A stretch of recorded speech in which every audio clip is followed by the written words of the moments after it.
দারিদ্র বিমোচনে ডক্টর ইউনূস ও ফজলে হাসান আবেদের অবদান স্বীকার করলেন অর্থমন্ত্রী, সম্মান জানানোর পক্ষে মত। যমুনায় আলাদা রেল সেতুর কাজ শুরু এবছরই, পরামর্শক নিয়োগ। পদ্মা সেতু দুর্নীতি ষড়যন্ত্রে গণমাধ্যমের কাছে তথ্য চাইলেন অর্থ উপদেষ্টা। এলএনজির দাম কত হবে তা নিয়ে দোটানায় সরকার, সহনীয় রাখতে ভর্তুকির দাবি ব্যবসায়ীদের।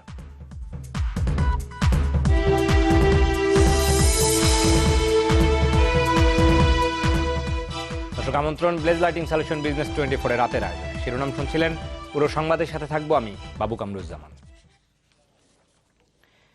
দারিদ্র বিমোচনে এবার গ্রামীণ ব্যাংকের প্রতিষ্ঠাতা ডক্টর মোহাম্মদ ইউনূস এবং ব্র্যাকের প্রতিষ্ঠাতা স্যার ফজলে হাসান আবেদের অবদান স্বীকার করলেন অর্থমন্ত্রী আবুল মাল আব্দুল মুহিত। তিনি মনে করেন এই দুজনকে সম্মান জানানো উচিত।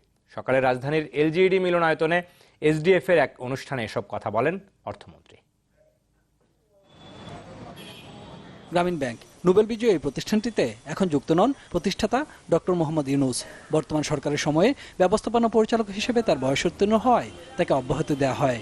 বিভিন্ন সময়ে সরকারের উচ্চ পর্যায় থেকে সমালোচনা করা হয় তার দারিদ্র বিমোচন কার্যক্রমের। তবে এবার অর্থমন্ত্রী তার দারিদ্র বিমোচন কর্মকাণ্ডের প্রশংসা করেন। এইসব লোক আমাদের দেশের সম্মানী ব্যক্তিত্ব এবং তাদের আমাদের সম্মান করা উচিত, অতি সাধারণ ব্যাপার। গ্রামীণ ব্যাংকের প্রতিষ্ঠাকালীন কিছু নীতিমালা এখনও অনুসরণ করা হচ্ছে জানিয়ে এর সংস্কার প্রয়োজন বলেও মত দেন অর্থমন্ত্রী। এখন কিন্তু সেই কালচারটা নাই। এখন বড় লোকেরা ডিফল্ট করে, সাধারণ লোক মোটেই ডিফল্ট করে না। সো কিন্তু এখনো এই গ্রামীণের সিস্টেমে ওই ডিফল্ট কালচারের উপর এটা বেসড। এর ফলে ওই প্রতি সপ্তাহে মিটিং করতে হয়, প্রতি মাসে কি দিতে হয়, ইনস্টলমেন্ট দিতে হয়। আমার মনে হয় এগুলোর এখন প্রয়োজন নাই, এগুলোকে বদলানো যায়। অনুষ্ঠানে বাংলাদেশের দারিদ্র বিমোচন কর্মযজ্ঞের প্রশংসা করেন বিশ্বব্যাংকের আবাসিক প্রতিনিধি। তিনি বলেন, ভবিষ্যতেও দারিদ্র বিমোচন প্রকল্পগুলোতে বাংলাদেশের পাশে থাকবে বিশ্বব্যাংক। In the last 5 years, in fact, our financial support to Bangladesh has nearly doubled, and we expect our support to Bangladesh to continue to increase significantly in the coming years. অনুষ্ঠানে এসডিএফ প্রকল্পের digital ঋণ ব্যবস্থাপনা কার্যক্রমের উদ্বোধন ঘোষণা করেন অর্থমন্ত্রী। মজুমদার বাবু, channel 24, Dhaka. এদিকে আলাদা অনুষ্ঠানে অর্থমন্ত্রী বলেন, বয়স্করা যাতে সমাজের বোঝা না হয়ে সামাজিক ও অর্থনৈতিক কর্মকাণ্ডে অবদান রাখতে পারেন, পল্লী কর্মসহায়ক ফাউন্ডেশন পিকেএসএফ সেই সুযোগ করে দিচ্ছে। রাজধানীর আগারগাঁয়ে পিকেএসএফ ভবনে প্রবীণ জনগোষ্ঠীর জীবনমান উন্নয়ন বিষয়ক কর্মসূচিতে এসব কথা বলেন অর্থমন্ত্রী।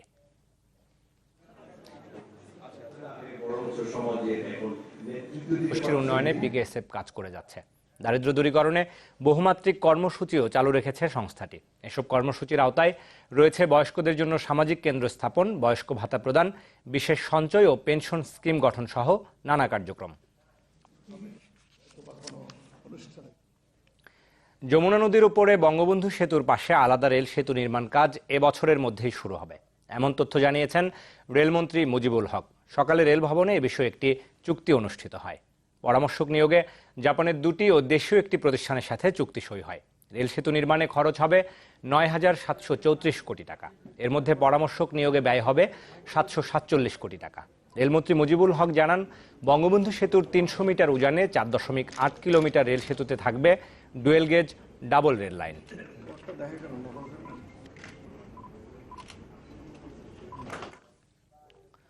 দুর্নীতি ষড়যন্ত্রের অভিযোগ তোলার ক্ষেত্র প্রস্তুতে খোদ পদ্মা সেতু প্রকল্পেরই কেউ বিশ্বব্যাংকে তথ্য দিয়েছিলেন।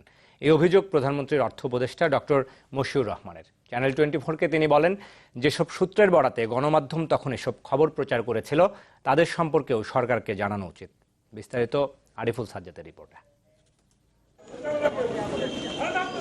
পদ্মা সেতু প্রকল্প নিয়ে দুর্নীতির ষড়যন্ত্রের অভিযোগ একটা সময় বেশ ভুগিয়েছে আওয়ামী লীগ সরকারকে। দেশে বিদেশে ব্যাপক সমালোচনা হয় সরকারের শীর্ষ পর্যায়ের কয়েকজন কর্মকর্তাকে নিয়ে। পদ্মা সেতু সেই কাহিনী নানা মহলের চাপে শেষ পর্যন্ত চলে যায় দুর্নীতি দমন কমিশনে। পদ্মা সেতুতে ঋণ বাতিলের ঘোষণার পর বিশ্বব্যাংকের করা মামলা সম্প্রতি খারিজ করে দিয়েছেন কানাডার একটি আদালত। এর কারণ হিসাবে বলা হচ্ছে, এ বিষয়ে পর্যাপ্ত তথ্য প্রমাণ পাওয়া যায়নি। সবাই বিশ্বাস এখন যে না, এখানে সত্যিকার কিছু ছিল না, যাদের বিরুদ্ধে কথিত দুর্নীতি চেষ্টার অভিযোগ এসেছিল তাদের অন্যতম প্রধানমন্ত্রীর অর্থনৈতিক উপদেষ্টা ডক্টর মশিউর রহমান। তিনি বলছেন, দেশেরই কিছু মানুষ ওই সময়ে বিশ্বব্যাংকে নিয়মিত তথ্য সরবরাহ করত। আমার নাম এর ভিতর আসার পরে এই ইমেলগুলো দেখেছিলাম। সেই ইমেল থেকে দেখা যায় যে বাংলাদেশের থেকে কিছু লোক বিশ্বব্যাংকে খোঁজ খবর দিচ্ছিল। সন্দেহ হয় যারা এই খবরগুলো দিচ্ছিল এরা অবশ্যই এই প্রজেক্টের সাথে ছিল এবং প্রজেক্টে কাজ করছিল। ওই সময় পদ্মা সেতুর দুর্নীতির চেষ্টা নিয়ে সরব ছিল গণমাধ্যমও। সাবেক এই আমলা বলছেন, যারা তখন ভুল তথ্য দিয়েছিল গণমাধ্যমের উচিত তাদের বিষয়ে অবস্থান পরিষ্কার করা। ঠিক কিভাবে প্রকাশ করবে আমি বলতে পারবো না। ওরা যে খাপিয়ে বলবে যে অমুক অমুকে কাজ করছে, আমি সেরকম কোনো কিছু বলছি না। তবে অনুসন্ধান বা সরকারের কাছে জানানো যে দেশের বিরুদ্ধে এই লোকগুলো, দেশের স্বার্থের বিরুদ্ধে এই লোকগুলো আমাদেরকে মিসলিডিং তথ্য দিয়েছে। বিশ্বব্যাংক প্রথমে অর্থমন্ত্রী এবং পরে প্রধানমন্ত্রীকে দুর্নীতি চেষ্টার কিছু তথ্য উপাত্ত সরবরাহ করে। এসব আমলযোগ্য নয় বলে শীর্ষ পর্যায় থেকে বেশ কয়েকবার হতাশাও প্রকাশ করা হয়। কানাডার আদালতের রায়ের পর যারা তথ্য দিয়েছিল বিশ্বব্যাংকে তাদের বিরুদ্ধে তদন্তের দাবি উঠেছে বিভিন্ন মহল থেকে। আমাদের কোনো ব্যক্তি হয়তো ভুল করেছে, সে ব্যক্তির ভুলের সাথে প্রতিষ্ঠানের ভুল এই দুটোকে যোগ করবেন না, কিন্তু আপনাদের তদন্তে আমরা সম্পূর্ণ সহযোগিতা করবো। এটা বিশ্বব্যাংকের স্বার্থেই আমার মনে হয় তাদের করা উচিত হবে।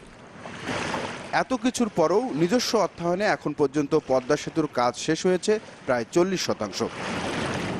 আরিফুল সাজ্জাদ, চ্যানেল 24, ঢাকা। আমদানি করা তরল গ্যাস বা এলএনজির দাম কেমন হতে পারে তা নিয়ে দোটানায় রয়েছে সরকার। প্রধানমন্ত্রীর জ্বালানি উপদেষ্টা বলছেন, দাম সহনীয় রাখতে সংশ্লিষ্টদের সাথে বৈঠক করবেন তারা। অন্যদিকে ব্যবসায়ীদের পক্ষ থেকে কেউ কেউ বলছেন, দাম সহনীয় রাখতে প্রয়োজনে দিতে হবে ভর্তুকি। এলএনজির দাম ঠিক করতে বিদ্যুৎ ভবনে বৃহস্পতিবার ব্যবসায়ীদের সাথে বৈঠক করে বিদ্যুৎ, জ্বালানি ও খনিজ সম্পদ মন্ত্রণালয়। সরকারের কর্তা ব্যক্তিরা বলছেন, আগামী বছরের মার্চের মধ্যে জাতীয় গ্রিডে আমদানি করা এই গ্যাস যুক্ত হতে পারে। তবে এর দাম নিয়ে অনুষ্ঠিত বৈঠকে কোনো রকম সিদ্ধান্ত ছাড়াই শেষ হয়েছে। বৈঠকের পর অবশ্য সব পক্ষই বলেছেন, দাম সহনীয় রাখতে একটি উপায় খোঁজা হচ্ছে।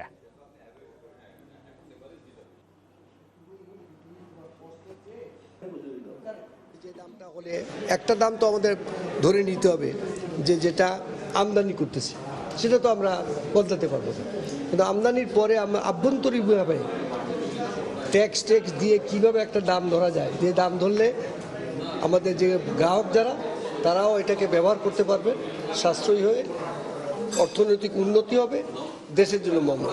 এইটা আমরা এখনো আবিষ্কার করতে পারি, আলোচনা চলছে। ব্যাক ক্যালকুলেশন করতে হবে, যেখানে সাবসিডাইজ করতে হবে, আমার কম্পিটিটিভ কান্ট্রির বিবেচনা আনতে হবে। সব কিছু বিবেচনা করে আমরা একটা কম্প্রিহেন্সিভ পেপারস গভর্নমেন্টের এই এনার্জি মিনিস্ট্রি এবং business community together will present to the highest authority. দর্শক, এই পর্যায়ে ব্লেজ লাইটিং সলিউশন বিজনেস 24 নিচ্ছে একটা বিরতি, ফিরে এসে থাকছে। সপ্তাহের শেষ কার্যদিবসে সূচকের নেতিবাচক ধারা, পুঁজিবাজারে কমেছে লেনদেন।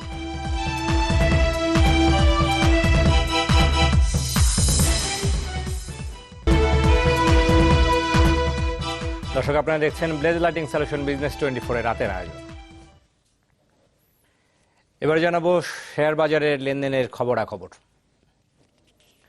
দর্শক, শেয়ার বাজারের লেনদেনের আজকের দিনের সার্বিক সূচকে আমরা দেখেছি নিম্নমুখী প্রবণতার মধ্য দিয়ে লেনদেন শেষ হয়েছে এবং দিন শেষে ডিএসসি সার্বিক সূচক ডিএসসিএক্স আমরা দেখেছি 10 পয়েন্ট কমে অবস্থান করেছে 5586 পয়েন্টে, শতাংশের দিক থেকে যেটি কমেছে 0.18% হারে। এবং ডিএসসিতে লেনদেন হওয়া শেয়ার এবং মিউচুয়াল ফান্ডের মধ্যে অধিকাংশেরই দর কমেছে, বেড়েছে 96টির, কমেছিল 189টির এবং অপরিবর্তিত ছিল 44টি শেয়ার ও মিউচুয়াল ফান্ডের দর। লেনদেন হয়েছে 830 কোটি টাকার কিছু বেশি। অন্যদিকে চট্টগ্রাম স্টক এক্সচেঞ্জেও আমরা লক্ষ্য করেছি একই প্রবণতায় লেনদেন শেষ হয়েছে। সিএসসি সার্বিক সূচক সিএএসপিআই 39 পয়েন্ট কমে অবস্থান করে 17,315 পয়েন্টে এবং সিএসসিতে লেনদেন হওয়া শেয়ার এবং মিউচুয়াল ফান্ডের মধ্যে দর বেড়েছে 91টির, কমেছে বেশিরভাগের 137টির দর কমেছে এবং অপরিবর্তিত ছিল 29টি শেয়ার ও মিউচুয়াল ফান্ডের দর। দিন শেষে লেনদেন হয় 42 কোটি টাকার কিছু বেশি। দর্শক, আমরা দেখছিলাম শেয়ার বাজারের লেনদেনের খবরাখবর। যাচ্ছি পরের খবরে। আমরা অপেক্ষা করছি খবরটির জন্য। রাজধানীর হাজারীবাগ থেকে ট্যানারি না সরানোয় আদালত অবমাননার দায়ে 154টি কারখানাকে জরিমানা করেছেন হাইকোর্ট। এর পরিমাণ 30,85,00,000 টাকা। আগামী 2 সপ্তাহের মধ্যে সরকারি কোষাগারে এ অর্থ জমা দেওয়ার নির্দেশ দেওয়া হয়েছে। এক আবেদনে হাইকোর্টের একটি দ্বৈত বেঞ্চ আজ এই আদেশ দেন। হাজারীবাগ থেকে সাভারে ট্যানারি স্থানান্তর না করায় আদালত অবমাননার দায়ে গত বছর জুনে 154টি কারখানাকে দৈনিক 50,000 টাকা জরিমানা করেন হাইকোর্ট। পরে আপিল করলে সেটি কমে দাঁড়ায় দৈনিক 10,000 টাকায়। তবে জরিমানার 1 টাকাও দেয়নি ট্যানারি মালিকরা।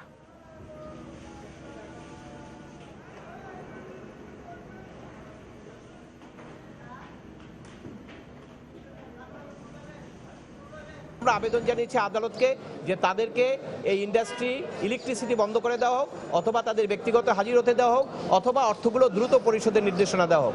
আদালত শুনানি শেষে নির্দেশ দিয়েছেন এই 30,85,00,000 টাকা আগামী 2 সপ্তাহের মধ্যে সরকারি কোষাগারে জমা দেওয়ার জন্য নির্দেশ দিচ্ছেন। যদি দেওয়া না হয় তাহলে তাদের বিরুদ্ধে সিরিয়াস কনসিকুয়েন্স তাদের ফেস করতে হবে, আদালত আদেশে সেটি বলেছেন। দেশের ডেনিম খাত এগিয়ে নিতে প্রয়োজনীয় গবেষণা, পণ্যের বৈচিত্র্য এবং স্বতন্ত্র বৈশিষ্ট্য তৈরির দিকে মনোযোগী হওয়ার পরামর্শ দিলেন আন্তর্জাতিক ডেনিম বিশেষজ্ঞরা। রাজধানীর র্যাডিসন হোটেলে 2 দিনের এক্সপোতে তারা বলেন, এই খাতে বাংলাদেশের সম্ভাবনা এবং সাফল্য ব্যাপক। ডেনিম বা জিন্স বাংলাদেশের জন্য বিস্ময়কর এক সাফল্যের গল্প লুকিয়ে এই ডেনিম পোশাককে ঘিরে। রপ্তানি বাণিজ্যে নেতৃত্বে থাকা অনেক বড় অর্থনীতির দেশও যে এখানে পিছিয়ে বাংলাদেশের চেয়ে। ডেনিম বা জিন্স তৈরিতে বাংলাদেশের অবস্থান শীর্ষ 3 দেশের তালিকায়। ইউরোপের বিশাল বাজারে জিন্স বা ডেনিম রপ্তানিতে বাংলাদেশের নাম সবার উপরে। ইউরোপীয় ইউনিয়নের পরিসংখ্যান দপ্তর ইউরোস্টেটের তথ্য অনুযায়ী 2015 সালে ইউরোপের বাজারে বাংলাদেশ ডেনিম বা জিন্স পোশাক রপ্তানি করে প্রায় 118 কোটি ইউরো। প্রতিযোগিতায় দ্বিতীয় অবস্থানে থাকা তুরস্কের রপ্তানি ছিল বাংলাদেশের চেয়ে 22 কোটি ইউরো কম। পরের অবস্থানে থাকা পাকিস্তানের রপ্তানি ছিল 75 কোটি ইউরো এবং চতুর্থ অবস্থানে থাকা চীনের রপ্তানি বাংলাদেশের অর্ধেকের কিছু বেশি। এই খাত সংশ্লিষ্টদের মতে ডেনিমের বিশ্ববাজার 6,000 কোটি ডলারের। রপ্তানির বিশাল এই বাজার দখলের অপার সম্ভাবনা কাজে লাগাতে এবং তা বিশ্ব দরবারে তুলে ধরতে রাজধানীতে প্রায় আয়োজন হয় এমন আন্তর্জাতিক প্রদর্শনীর। denimandjeans.com-এর 2 দিনের এই আয়োজনে পরামর্শক হিসেবে প্রথমবারের মতো বাংলাদেশে এসেছেন তুরস্কের এই ডেনিম বিশেষজ্ঞ, যিনি গত 28 বছর ধরে ডেনিম পোশাকের পরামর্শক হিসেবে কাজ করছেন। তার মুখে উঠে এলো বাংলাদেশি ডেনিমের সম্ভাবনা ও সীমাবদ্ধতার গল্প। You are like we did in 20 years ago in Turkey. 20 বছর আগে তুরস্ক ডেনিম উৎপাদনে অন্য প্রতিযোগী দেশগুলোকে কপি করত। বাংলাদেশ এখন অনেকটা তাই করছে। আমি মনে করি ডেনিমের বাজারে প্রতিযোগিতার সব রকম সক্ষমতা আছে এদেশের। এখন ডেনিমের বৈচিত্র্যতা, গবেষণা এবং একটি নিজস্বতা তৈরি করার দিকে মনোযোগী হতে হবে বাংলাদেশকে। Because the world is changing and Bangladesh is changing. প্রদর্শনীতে অংশ নেয়া বাংলাদেশি ডেনিম প্রতিষ্ঠানগুলোর কর্মকর্তারা জানান, গুণগত মানে বিশ্ববাজারের সাথে বাংলাদেশ প্রতিযোগিতায় পিছিয়ে নেই। চ্যালেঞ্জ হচ্ছে কোয়ালিটি মেনটেন করা। আমরা যদি কোয়ালিটি ধরে রাখতে পারি আর ইমপ্রুভ করতে পারি আর নতুনত্ব সৃষ্টি করা, যেটা R&D, এটা করতে পারলে আমরা আগে। যে ধরনের কোয়ালিটি ওরা তুর্কি থেকে অথবা ইটালি থেকে নিচ্ছে, দেখা যাচ্ছে যে ওরকম সিমিলার কিছু ওরা আমাদের এখান থেকেও নিচ্ছে। সপ্তমবারের মতো এই আয়োজন নিয়ে আয়োজক প্রতিষ্ঠান denimandjeans.com জানায়, এই আয়োজনে প্রতি বছরই যোগ হচ্ছে নতুন নতুন বিদেশি ক্রেতা। Bangladesh is already now more than double what China is exporting. Bangladesh এখন চীনের চেয়ে প্রায় দ্বিগুণ ডেনিম পোশাক রপ্তানি করছে। তবু বিশাল সম্ভাবনাময় এ বাজারের 20 ভাগও এখনো অর্জন করেনি বাংলাদেশ। আমি মনে করি আগামী 10 বছরে এই খাতে আরো প্রবৃদ্ধি অর্জন করবে Bangladeshi denim. In fabrics, local fabrics. Bangladesh সহ বিশ্বের খ্যাতনামা 28টি জিন্স প্রতিষ্ঠান অংশ নিয়েছে এবারের আয়োজনে, যা শেষ হচ্ছে বৃহস্পতিবার। বাবু কামরুজ্জামান, চ্যানেল 24, ঢাকা। দর্শকের সাথে শেষ করছি রাতের ব্লেজ লাইটিং সলিউশন বিজনেস 24। যাবার আগে শিরোনামগুলো আরো একবার। দারিদ্র্য বিমোচনে ডক্টর ইউনূস ও ফজলে হাসান আবেদের অবদান স্বীকার করলেন অর্থমন্ত্রী, সম্মান জানানোর পক্ষে মত। যমুনায় আলাদা রেল সেতুর কাজ শুরু এবছরই, পরামর্শক নিয়োগ। পদ্মা সেতু দুর্নীতি ষড়যন্ত্রে গণমাধ্যমের কাছে তথ্য চাইলেন অর্থ উপদেষ্টা। এলএনজির দাম কত হবে তা নিয়ে দোটানায় সরকার, সহনীয় রাখতে ভর্তুকির দাবি ব্যবসায়ীদের।